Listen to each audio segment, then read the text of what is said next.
नमस्कार दोस्तों। आज हम बात करेंगे रेफ्रिजरेशन एंड एयर कंडीशनिंग की, वो भी आने वाले एग्जाम के लिए। पिछली बार हमने देखा था रेफ्रिजरेशन एंड एयर कंडीशनिंग जो सब्जेक्ट है उसका रिजल्ट बहुत ही खराब गया था और मैक्सिमम स्टूडेंट 6 सेमेस्टर में आकर फेल हो गए थे और लगभग 6 से 8 महीना उनके बर्बाद हो गए थे।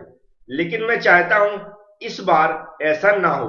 जो भी स्टूडेंट हमसे जुड़े हुए हैं वो मैक्सिमम पास हो जाएं या फिर अच्छे नंबर आ जाएं। तो उसके लिए सिर्फ आप इस वीडियो को पूरा देखें और जैसा जैसा मैं समझा रहा हूं उसको समझने की कोशिश करें और उसी को आपको मानना है। तो आज हम कुछ इंपॉर्टेंट टॉपिक्स और टिप्स बताने वाला हूं, उनको आपको फॉलो करना है। जैसा कि हम लोग जानते हैं 3 टाइप्स के स्टूडेंट पाए जाते हैं। पहले स्टूडेंट वह होते हैं जिनकी बहुत अच्छे से तैयारी हो चुकी है और जो कंफ्यूज हैं, यहाँ तक कि आउट ऑफ सिलेबस भी पढ़ चुके हैं और उनको फिर भी लग रहा है कहीं ये टॉपिक ना आ जाए, तो वह उसको भी तैयार कर सकते हैं। उम्मीद है वो तो सब पास होना ही है और अच्छे नंबर भी आना है उन लोगों के। लेकिन कुछ स्टूडेंट ऐसे हैं जो अभी अभी तैयारी करना स्टार्ट किए हुए हैं, तो उन लोगों को तो इस वीडियो को देखना ही है और जो टिप्स मैं बताऊंगा वह फॉलो करना है। आप पास 110% होंगे। और कुछ ऐसे स्टूडेंट भी हैं जिन्होंने अभी तक स्टार्ट तैयारी नहीं की है, तो तैयारी स्टार्ट नहीं की है फिर भी आप आज से स्टार्ट करते हैं तो भी आप पास हो जाएंगे। बस आपको जो टिप्स और जो इंपॉर्टेंट टॉपिक्स मैं बताऊंगा उनको फॉलो करना है। तो चलते हैं। सबसे पहले आप लोग भी ओसीबीसी का सिलेबस ओपन करने, और नहीं कर रहे हैं तो आपको जो जैसा मैं बताता जा रहा हूं वैसा करते चलें। तो चलते हैं और टॉपिक्स देखते हैं। तो यहाँ पर हमने कुछ लिख रखा फर्स्ट नंबर। फर्स्ट नंबर का यहाँ पर मतलब ये है कि आपको अगर मेरी बात मानना है, सबसे पहले यही टॉपिक हमें याद करना है जो मैं बता रहा हूं, और इन्हीं को कॉपी में सबसे पहले लिखना है। क्या करना है? इन्हीं को याद करना और इन्हीं को सबसे पहले कॉपी में लिखना है। तो हमें कहाँ जाना है? लर्निंग आउटकम 31 में जाना है। किसमें? लर्निंग आउटकम 31 में। तो यहाँ पर लिखिए डिफरेंट टाइप्स के कंप्रेसर, कंडेंसर और एवोपरेटर। अब यहाँ पर पेज भरा हुआ दिख रहा होगा, लेकिन इतने टॉपिक यहाँ पर नहीं है। नॉर्मली जैसे कि हर्मेटिकल है और सेमी हर्मेटिकल और सील, इनमें डिफरेंस याद करना है। और इसके अलावा जो यहाँ पर रेसिप्रोकेटिंग कंप्रेसर दिख रहा है, स्क्रू टाइप दिख रहा है और सेंट्रीफ्यूगल कंप्रेसर दिख रहा है। मतलब टोटल 4 टॉपिक हैं, बहुत ही इजी हैं। सभी में डायग्राम है और डायग्राम को हमें एक्सप्लेन करना सीखना है। कंपोनेंट वैसे ही एक्सप्लेन करते करते आपको आ जाएंगे और बड़े आसानी से लिख सकते हैं। और इसी का जो कंडेंसर वाला देखेंगे, इसमें भी देखो टाइप्स देखेंगे, तो एयर कूल्ड कंडेंसर और एवोपरेटर कंडेंसर और वाटर कूल्ड कंडेंसर, ये 3 टाइप्स के होते हैं। जबकि यहाँ पर air cooled and water cooled and evaporator तीनों ही टाइप में से कोई ना कोई पूछा जाएगा, तो टॉपिक ज्यादा नहीं है। और नेक्स्ट देखेंगे तो टाइप्स ऑफ एवोपरेटर है, यहाँ पर भी देखेंगे नेचुरल एंड फोर्स हो गया, और हमारा प्लेट टाइप और फ्लूइड टाइप हो गया। ये टॉपिक बहुत आसानी से याद होती है, सबसे पहले मैं बता दूं। सिर्फ आपको, अगर आपको लग रहा है कि याद नहीं हो रहे हैं, कैसे याद करें, समझ में नहीं आ रहा है, तो सिर्फ हमारा यूट्यूब पर भी वीडियो है, या फिर आप हमारी एप्लीकेशन एबी क्लासेस है उसमें चले जाएं। उसमें आपको एक फायदा मिल जाएगा, वीडियो लेक्चर भी मिलेगा, उसके साथ इसकी पीडीएफ भी मिलेगी, जिससे आप क्या करेंगे, एक बार वीडियो देख के समझ लेंगे और पीडीएफ से अच्छे से पढ़ लेंगे। जिसको पीडीएफ या वीडियो लेक्चर नहीं मिल रहे हैं, एप्लीकेशन के बारे में समझ में नहीं आ रहा है, उनके लिए डिस्क्रिप्शन बॉक्स में मैंने एक वीडियो बना दिया है एप्लीकेशन के ऊपर। उस वीडियो की लिंक पर क्लिक करें, उस वीडियो को देख लें, एप्लीकेशन में सब कुछ मिल जाएंगे। यहाँ से आपको 100% 10 नंबर मिलने वाले हैं। और जैसा मैंने बताया आपको, यही आप टॉपर है तो भी, नॉर्मल स्टूडेंट है तो भी, और अभी आपने स्टडी स्टार्ट नहीं की तो भी आपको यही याद करना है सबसे पहले, क्योंकि ये सॉलिड नंबर आपको मिलेंगे। और यहाँ से कोई भी न्यूमेरिकल क्वेश्चन नहीं पूछा जाएगा, सॉलिड थ्योरी आएगी, और थ्योरी में अगर डायग्राम है तो समझ लो आपके अच्छी नंबर मिलने वाले हैं। तो याद रखना, सबसे पहले हमें इन सब टॉपिक को याद कर लेना। इसके बाद जाना है हमें लर्निंग आउटकम 32 में। अब जाना है हमें लर्निंग आउटकम 32 में। 32 को भी हमें से मतलब फर्स्ट नंबर पर हमें ये दोनों ही लर्निंग आउटकम याद करना है, मतलब करना ही है। आप अगर ऐसा सोच रहे हो हम कोई, मुझे 6 क्वेश्चन या 10 क्वेश्चन दे देगा वही आ जाएंगे, तो संभव नहीं है। हम टॉपिक बाय टॉपिक इंपोर्टेंट समझाते हैं और हम कोशिश करते हैं आपके पास समय उसमें एक ऐसे टॉपिक बताऊं जो एग्जाम में आएंगे भी और आपको याद अच्छे से हो सके। तो यहाँ पर सेकेंड टाइप है जो हमारा है वह एक्सपेंशन डिवाइस है, उससे रिलेटेड है। तो पहला है इसमें कैपिलरी ट्यूब दिख रहा होगा, ऑटोमेटिक एक्सपेंशन वाल्व दिख रहा होगा, थर्मोस्टेटिक और फ्लोटिक, ये सोलिनॉइड।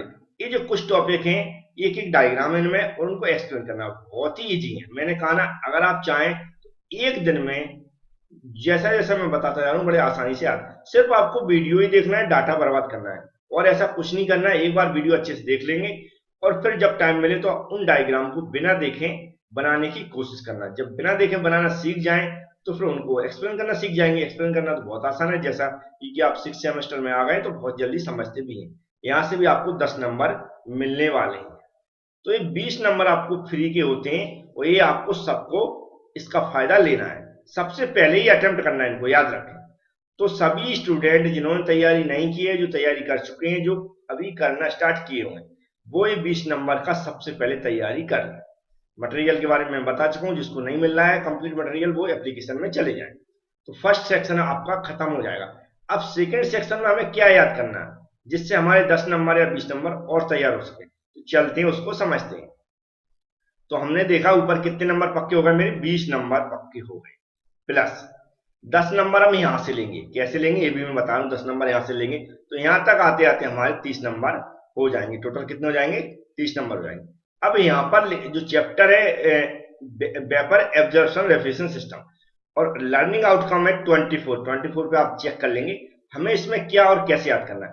इसमें सिर्फ 3 क्वेश्चन बनते हैं। कितने, 3 क्वेश्चन बनते हैं। पहला तो है vapour absorption refrigeration system with diagram समझाइए, और इसको भी मैंने एक्सप्लेन किया हुआ है। मैंने कहा जिसको मैंने एक्सप्लेन किया अगर आप बिना स्किप किए वीडियो पूरा देख लेते हैं तो मैं गारंटी देता हूं उसकी वर्किंग आपको समझ में आएगी ही, और जो कंपोनेंट लगे हुए हैं वह भी आपको समझ में आएंगे कि उनका उपयोग वहां पर क्या हो रहा है। क्योंकि कंपोनेंट का जो उपयोग है वह भी समझना जरूरी है, जैसा कि यहाँ पर लिखा हुआ है, तो उनको हमें एक्सप्लेन करना पड़ेगा। सेकेंड क्वेश्चन आता है डोमेस्टिक इलेक्ट्रोलक्स रेफ्रिजरेटर सिस्टम। तो दूसरा, पहला तो इसकी वर्किंग कंस्ट्रक्शन समझना और दूसरा हमारा इलेक्ट्रोलक्स वाला रेफ्रिजरेटर है, इसको समझ लेना। तो 2 टॉपिक हुए। और तीसरा टॉपिक होता है जो वेपर एब्जॉर्प्शन रेफ्रिजरेशन सिस्टम है प्लस जो हमारा वेपर कंप्रेशन रेफ्रिजरेशन सिस्टम है। इन दोनों में क्या आता है, डिफरेंस आता है, मतलब दोनों में अंतर समझाइए। तो 3 ही क्वेश्चन बनते हैं इस चैप्टर से, और तीनों ही मुझे लगता है 1 से 1.5 घंटे में आप तैयार कर सकते हैं। मतलब आपको लग रहा होगा मैं कैसे बोल रहा हूँ, ये सत्य है। 1 से 1.5 घंटे में आप तैयार कर सकते हैं। वीडियो बार बार रिपीट करके देख लें, डाटा की टेंशन ना लें और फिर पीडीएफ से पढ़ लें तो और अच्छे समझ में आ जाएगा। तो हमारे कितने होगा, 30 नंबर पक्के हो गए। मतलब 2 ही सेक्शन में जो भी स्टूडेंट लग रहा है हमें 6 महीने बर्बाद नहीं करना है, वो 2 सेक्शन भी अगर रट लें पूरी तरह तो मैं गारंटी दे रहा हूं आपको 22 नंबर लाने से कोई नहीं रोक सकता है। मतलब 2 सेक्शन में आप पास हो गए। जिन स्टूडेंट को लग रहा है कि हमें थोड़ी सी तैयारी करें पास होना है तो वो इतना तैयार कर लें, गारंटी दे रहा हूं पास हो। अब इससे और आगे चलना, और नंबर हमें प्राप्त करना, थर्ड सेक्शन कौन सा है उसमें चलते हैं। अब लर्निंग आउटकम है 53। याद रखना है जिस क्रम में मैं बता रहा हूं उसी क्रम में आपको तैयारी करना है, मतलब याद करना है स्टेप बाय स्टेप, उसी क्रम में कॉपी पर लिखना है क्वेश्चन ढूंढ ढूंढ। अब 53 लर्निंग आउटकम पर हमें चलना है। इसमें क्या है, 3 टाइप्स के मैक्सिमम पूछे जाते हैं। पहला समर एयर कंडीशनिंग, दूसरा विंटर एयर कंडीशनिंग, तीसरा ईयर राउंड एयर कंडीशनिंग। पिछले 2 एग्जाम में समर और विंटर पूछा जा चुका है। मुझे लग रहा है थर्ड टाइप है year round air conditioning system, इस पर क्वेश्चन पूछा जा सकता है। तो इसको तो आपको रटना ही है, और जो 2 पूछे जा चुके हैं उनको भी आपको याद कर लेना। मतलब टोटल 3 क्वेश्चन आपको अच्छे से याद करना है। इसके अंदर हमने समर ईयर पे वीडियो बना दिया, और ईयर राउंड इस पर वीडियो भी नहीं बनाया मैंने, पीडीएफ भी नहीं डाली। तो 1-2 दिन में आपको इस पे ईयर राउंड पे मिल जाएगी, तो कोई टेंशन नहीं। लेकिन हमने बताया जो ये वाला जहां पर मैंने निशान लगा दिया इसको आपको रट लेना है और इन दोनों को पढ़ लेना है, क्योंकि इस पे सबसे ज्यादा चांस मुझे लग रहा है, क्योंकि इन दोनों पे पूछा जा चुका है। और यहाँ से हमारे 10 नंबर उठा लेंगे बड़े आसानी से, और 3 टॉपिक पर। और तीनों टॉपिक बहुत ईजी है, सिर्फ हमें डायग्राम ही तो बनाना सीखना है। और आप सोच रहे हो कि सिर्फ हम पढ़े नहीं, कुछ नहीं, इंपॉर्टेंट टॉपिक बता दिए किसी ने और हम पास हो जाए तो संभव नहीं है, तो आपको पढ़ना ही पड़ेगा। तो हमारे कितने नंबर हो गए थे, 30 हो गए थे ऊपर तक, प्लस कितने हो गए, 10 हो गए, टोटल कितना हो गया, 40। अब आप ये भी 3 क्वेश्चन याद कर लेते हैं। मान लो जो भी स्टूडेंट है बहुत कम तैयारी करना चाहते हैं, समय नहीं है, तो 40 नंबर में तो आप 100% 22 नंबर ला सकते हैं। अब तो 100% पास हो जाएंगे, तो इतना तो आपको करना पड़ेगा। और भी अच्छे नंबर लाना। चलते नेक्स्ट, कौन सा सेक्शन हमें तैयार करना है। फोर्थ सेक्शन से आएगा न्यूमेरिकल 10 नंबर का, जो अभी तक पूछा जाता था। मैं ये नहीं कह रहा हूं कि हर बार पूछा जाता था, इस बार भी पूछा जाएगा। पूछा जाएगा मेरे अकॉर्डिंग, क्योंकि हर बार पूछा जाता। यहाँ पर जो न्यूमेरिकल क्वेश्चन आता है साइक्रोमेट्रिक चार्ट के ऊपर, कितना साइक्रोमेट्रिक चार्ट के ऊपर। और जो मैंने पिछले क्वेश्चन देखे हुए हैं या फिर जो भी आपकी बुक में देखे हुए हैं, कितने 5 टाइप्स के न्यूमेरिकल क्वेश्चन आते हैं, जिसमें 3 टाइप्स का मैं क्या करूं, क्वेश्चन डाल चुका हूं यूट्यूब पर या फिर हमारी एप्लीकेशन के ऊपर। दो टाइप्स के क्वेश्चन और बचे हुए हैं। ये मैं हो सकता है आज ही अपलोड कर दूं। क्या हो सकता है आज ही अपलोड कर दूं, तो जो आपके इस चैप्टर के न्यूमेरिकल 5 हुए हैं वह कंप्लीट हो जाएंगे। और इसलिए मैं बता रहा हूं इस चैप्टर को आप तैयार कर सकते हैं, क्योंकि इसके न्यूमेरिकल सबसे इजी है। 5 से 6 टोटल, 5 से 6 मैं गारंटी दे रहा हूं, 5 से 6 फॉर्मूले से अधिक नहीं होंगे। 5 से 6 फॉर्मूले हमें सब याद करना है, और साइक्रोमेट्रिक चार्ट से जो वैल्यू निकालते हैं हम, उसको हमें सीखना है। उसको सीखने के लिए सिर्फ आपको 5 वीडियो जो भी मेरे होंगे उनको रिपीट करके देख लेना है। वैल्यू निकालना बड़े आसानी से सीख जाएंगे। और ये साइक्रोमेट्रिक चार्ट आपको एग्जाम में मिलेगा। अगर नहीं मिलता है तो आप फोटो कॉपी करा के ले जाएं। फोटो कॉपी कैसे मिलेगी, एक तो दुकान पे मिल जाएगी, नहीं मिलती है तो आप क्या करें, नेट पे गूगल पर सर्च मारते हैं साइक्रोमेट्रिक चार्ट, ऐसा लिख दें, और साइक्रोमेट्रिक चार्ट लिखने के बाद बहुत सारे साइक्रोमेट्रिक चार्ट आ जाएंगे। और जैसा मैंने उपयोग किया है न्यूमेरिकल क्वेश्चन के अंदर, आप मेरी वीडियो देखते हैं तो देख लिया होगा कैसा उपयोग किया, उसी टाइप का डाउनलोड कर लें और प्रिंट निकाल के रख लें। कॉलेज ले जाएं और सर से बोलते हैं, यदि आप देंगे तो ठीक है, नहीं तो हमारा यही वाला आप एग्जाम के टाइम दे दें। तो उम्मीद है, इसलिए साइक्रोमेट्रिक के 5 न्यूमेरिकल आपको बार बार देखना है। बहुत ईजी है और सबसे बनेंगे। जो स्टूडेंटों को न्यूमेरिकल क्वेश्चन नहीं आते, मैथमेटिक्स पुअर है उनका, उनसे भी बनेंगे। इसलिए यहाँ पर 10 नंबर और पक्के हो जाते हैं। 40 का मैं बता चुका हूँ, प्लस कितना हो जाएगा, 10 ही हो जाएगा, तो कितना हो जाएगा, 50। अब 50 नंबर पक्का हो गया मेरा सभी स्टूडेंटों के लिए। अब नेक्स्ट सेक्शन पे चलते हैं। इस चैप्टर से भी अभी तक 10 नंबर का न्यूमेरिकल पूछा गया है। यहाँ पर जो न्यूमेरिकल आते हैं वो होते हैं रेफ्रिजरेशन चार्ट एंड टेबल से। रेफ्रिजरेशन चार्ट और टेबल से तो नॉर्मली थोड़ी सी हमें मेहनत करनी पड़ेगी चार्ट को और टेबल को देखने के लिए। तो ये कहीं ना कहीं से नेट से मिल जाएगी चार्ट और टेबल, तो उसको भी आप डाउनलोड कर सकते हैं। क्या, चार्ट और टेबल डाउनलोड कर सकते हैं। ठीक है, अब हम बात करेंगे कि कैसे क्या करना है इसमें, ये ध्यान से। ये भी बहुत न्यूमेरिकल इजी होते हैं। कितने टोटल 5 से 6 फॉर्मूले होते हैं इसमें। कितने टोटल 5 से 6 फॉर्मूले होते हैं। हो सकता है 2 से 3 वैल्यू निकालने को आती है 10 नंबर के अंदर।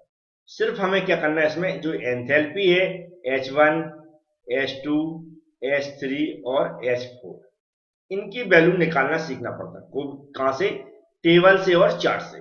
इसकी जो कंफ्यूजन रहती है, कैसे देखें, बार बार कंफ्यूज हो जाते हैं स्टूडेंट। तो सिर्फ आपको वीडियो रिपीट करके देखना है, और जहां पर आप कंफ्यूज होते हैं उसको पॉज करके वहां बहुत अच्छे से समझ लें।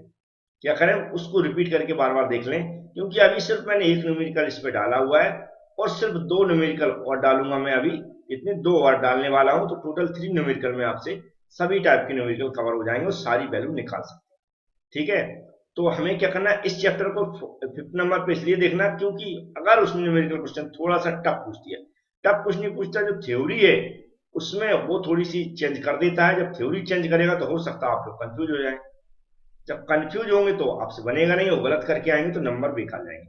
इसलिए आप इसको 5th नंबर पर ही रखें। अगर आपको इजी वाला है, जैसे आप तैयार करके गए हैं वैसे अगर आते हैं तो आप सॉल्व करें, लेकिन 5th नंबर पे ही अटेम्प्ट करना है। जैसा मैं बताता जा रहा हूँ वैसे ही आपको क्वेश्चन अटेम्प्ट करना है। तो यहाँ पर आपको 50 का मैं बता चुका हूँ, तो 10 नंबर ये हो गया आपको। तो कितना हो गया, टोटल 60 नंबर का आपका अटेम्प्ट हो गया। अब नेक्स्ट और लास्ट सेक्शन बताएंगे, जिसमें पूरा 70 नंबर का पेपर कंप्लीट करेंगे। अब सिलेबस के हिसाब से देखेंगे तो स्टार्टिंग यहीं से होती है RAC, लेकिन मुझे इसकी तैयारी लास्ट में करना है और लास्ट में ही अटेम्प्ट करना है। क्योंकि इस जो हमारा चैप्टर, इसके अंदर सबसे ज्यादा कंफ्यूजन वाले क्वेश्चन रहते हैं। थ्योरी रहेगी, लेकिन थ्योरी और न्यूमेरिकल क्वेश्चन कंबाइंड दे देते हैं, तो कंबाइंड में जो न्यूमेरिकल रहेगा वो कंफ्यूज कर देगा आपको। तो थ्योरी में सिर्फ 2 से 4 नंबर प्राप्त कर पाएंगे। अब सबसे इंटेलिजेंट बच्चे जानते हैं आप लोग, वो तो सभी तैयारी कर रहे हैं, तो उनको इसको लास्ट में अटेम्प्ट करना है, लास्ट में इसकी तैयारी करना है। जो भी इसमें टॉपिक है जैसे कि जो थ्योरी रहती है आरएसी से रिलेटेड रहती है, नॉर्मल सीओपी हो गया, उसका जो हमारा यूनिट हो गई उसकी, इस तरह की रहती है। और जो इस पे न्यूमेरिकल क्वेश्चन पूछा जाता है, अगर वो इजी आता तो अटेम्प्ट कर दें। इजी मतलब नॉर्मल सीओपी पूछते हैं, हीट रिएक्टेड पूछते हैं, और रेफ्रिजरेशन इफेक्ट भी पूछ सकते हैं। और इस तरह इसमें रेफ्रिजरेशन इफेक्ट के अलावा जो हमारा हीट सप्लाई भी पूछ सकते हैं। तो इस तरह हमारी अलग अलग, हमने कहा कि बहुत सारे टर्म पूछ सकते हैं, तो आप उसमें कंफ्यूज ना हो। अगर आपको अच्छे से बनता है और जो तैयारी की उसमें सेम फंस जाता है तो अटेम्प्ट कर दें, नहीं तो थ्योरी तो अटेम्प्ट करके आए। और लास्ट सेक्शन है, क्वेश्चन भी गलत अटेम्प्ट करेंगे तो ठीक है, लेकिन लास्ट में ही करना है। तो मेरा एक तरीका था, ये हो सकता है आपको पसंद आएगा, लेकिन अगर आप हमारे वीडियो देखते हैं, हमारी बात मानते हैं, तो इसी क्रम में तैयारी करें। इसका फायदे कई हैं कि आपको आधी तैयारी भी सेक्शन वाइज सेक्शन कर पाते हैं, तो आपको फेल कोई नहीं कर सकता। जिस तरह पिछली कंडीशन थी, पिछली बार बच्चे फेल हुए, वो आपके साथ नहीं होगा। लेकिन आपने दोस्तों की बात मानी या टीचरों की बात मानी, जो भी आपको कॉलेज में पढ़ाते हैं, तो फिर आपको कोई फेल होने से नहीं रोक सकता। खासकर जो इंटेलिजेंट हैं, जो पूरी तैयारी करते हैं, आउट ऑफ सिलेबस भी तैयारी करते हैं, वो भी अच्छे नंबर नहीं ला पाते, सिर्फ पास हो पाते, मुझे पता है, क्योंकि मैं खुद कॉपी चेक करता हूँ और ये पढ़ाता भी हूँ। लेकिन सब पास हों और जो इंटेलिजेंट होंगे वो बहुत बहुत अच्छे नंबर आए, तो आपको यही क्रम फॉलो करना है और ऐसे ही तैयारी करना है। उम्मीद है आप मेरी बात मानेंगे। Thank you friends.